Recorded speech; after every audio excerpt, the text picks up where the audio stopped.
Assalamualaikum warahmatullahi wabarakatuh. Om Swastiastu, Namo Buddhaya. Salam kebajikan sahabat-sahabat dimanapun juga berada.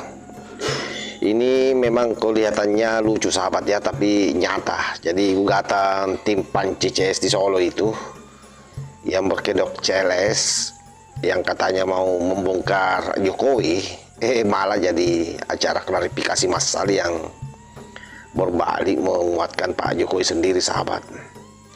Jadi ibarat mau nyerang pakai mercong, yang meledak justru di tangan sendiri. Itulah yang terjadi ya.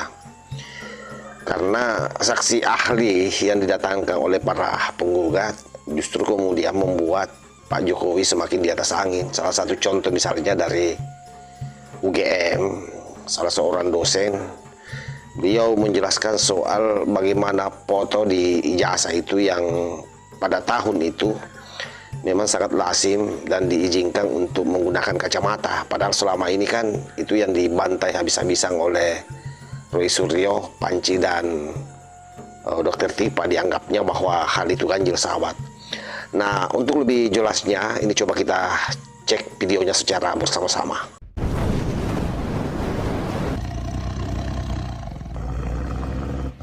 Sinaga, seorang wartawan, di dalam keterangannya bahwa benar dia telah menyaksikan secara langsung berupa media koran atau media cetak koran Kedaulatan Rakyat, di mana di dalam koran Kedaulatan Rakyat tersebut terdapat adanya salah satu nama Pak Joko Widodo sebagai peserta si penmaru yang telah dinyatakan lulus sebagai mahasiswa Fakultas Kehutanan UGM di tahun 1980 waktu itu.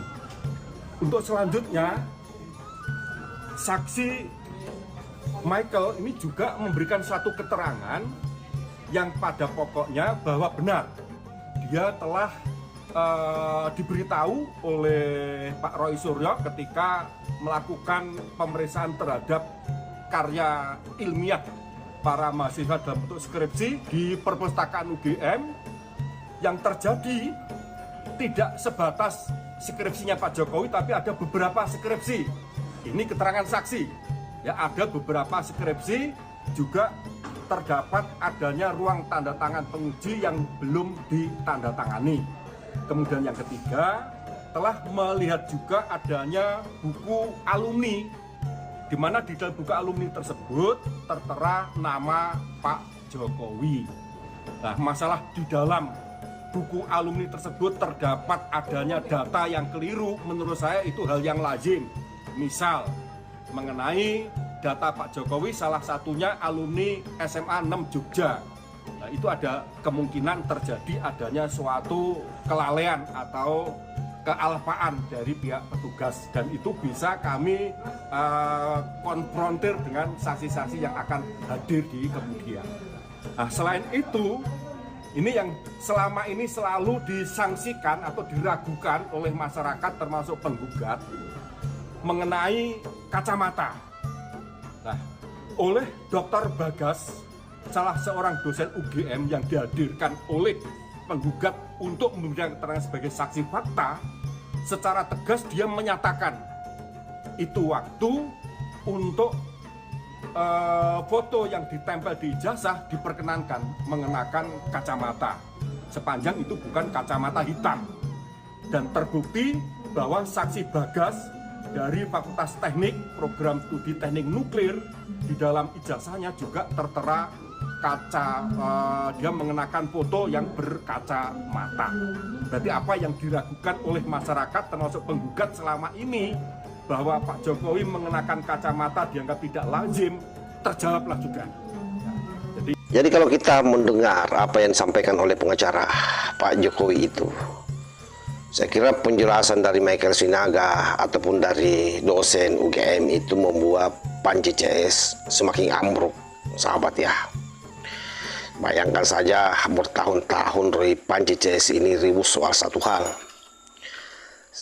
Tapi kan semua juga orang tahu bahwa fotokopi ijazah Jokowi yang beredar itu, yang diteliti oleh Panci pakai kacamata, dan dianggapnya itu sesuatu yang ganjil. Dan pada akhirnya di sini kembali terjelaskan. Saksi ahli dosen UGM dengan tenang memberikan penjelasan bahwa di era tahun 85 itu foto ijazah dengan kacamata adalah merupakan hal yang lazim. Dan sekali lagi ini bukan opini, tapi ini adalah merupakan fakta akademik dan historis yang saya kira sangat susah untuk dibantah.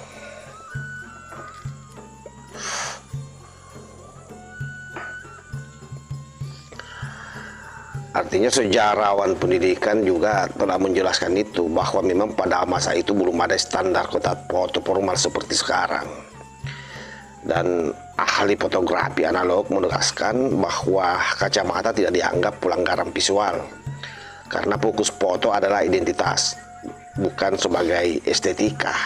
Dan saya yakin memang di kala itu sebelumnya juga kan sudah ada pengakuan dari beberapa sahabat Pak Jokowi bahwa di era itu pakai kacamata dengan rambut gondrong, bahkan foto hitam putih buram, itu tetap sah, karena memang pada saat itu situasinya ya belum semaju teknologi seperti hari ini.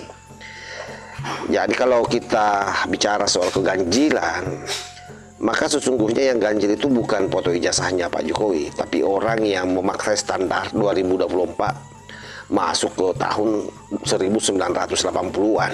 Dan itulah yang mencoba dilakukan oleh Panci bersama dengan Rismond dan Dr. Tipa sahabat. Oleh karena itu, saya kira gugatan CLS yang ada di Solo, yang merupakan agenda bagi mereka untuk merungkatkan Pak Jokowi, justru pada posisi ini semakin memberikan penguatan terhadap posisi ijazah Pak Jokowi. Terkonfirmasi sesuai dengan yang beredar, foto itu menggunakan kacamata, dan itu juga disampaikan oleh salah satu dosen yang didatangkan oleh penggugat dalam ruang sidang sahabat. Dan yang paling memukul dan membuat Panji CS ringsek kedatangan Michael Sinaga.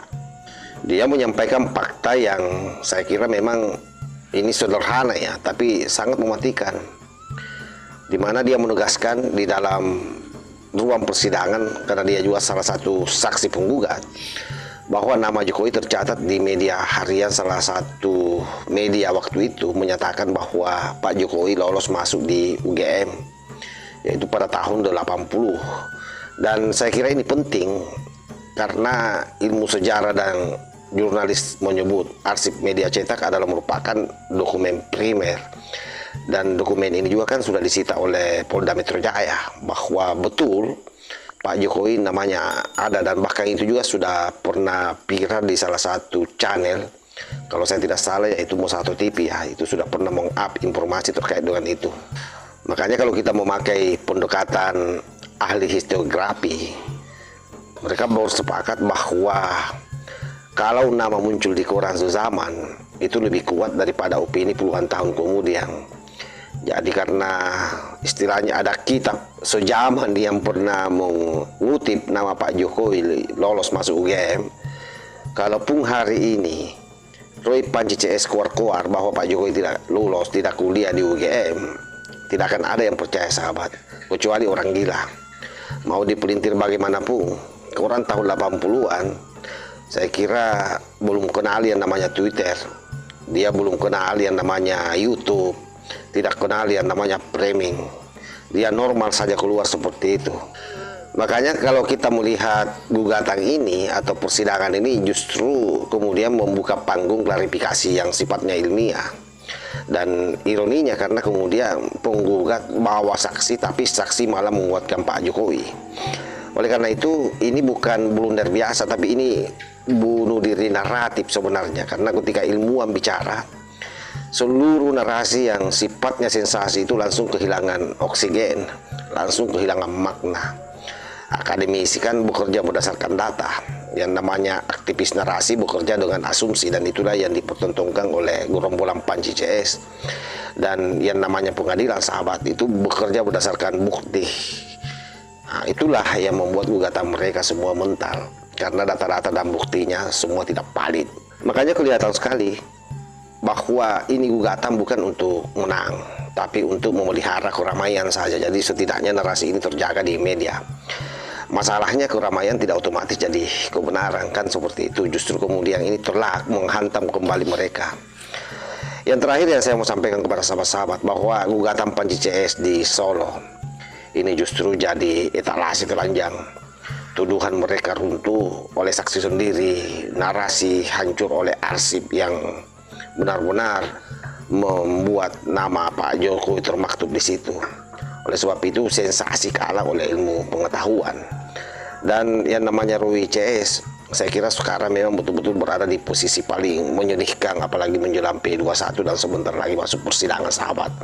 Saya kira demikian. Wallahul muwaffiq ila aqwamit thoriq. Wassalamualaikum warahmatullahi wabarakatuh.